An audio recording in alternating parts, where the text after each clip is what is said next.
Hi guys! Namumblema nga ako ngayon dahil bumigay na nga ang sapatos ko. Kita nyo naman, nilagyan ko na nga lang siya ng tape para dugtungan ang buhay nito. Kaya dali-dali na nga akong nag-ayos gamit ang My Lip Serum by Gorgeous Glow.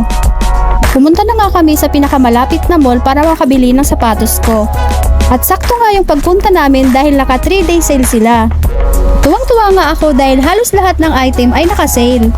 Nagsukat na nga ako ng sapatos para matry ito.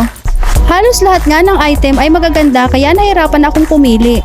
Sa wakas, nirampa ko na nga ang sapatos na napili ko. Binigay na nga sa akin ang sapatos at papunta na nga kami sa counter ngayon upang magbayad gamit ang heya ng asawa ko. Kita nyo naman, maganda ang item at ang quality nito. Bukod nga sa mga discounts, marami din silang ino-offer na mga promo. Tara na at samahan niyo akong magbayad dahil excited na akong gamitin ito. At hanggang dito na nga lang guys. Salamat sa pagsama, and if you like this video, please don't forget to like and share. Until our next one, bye!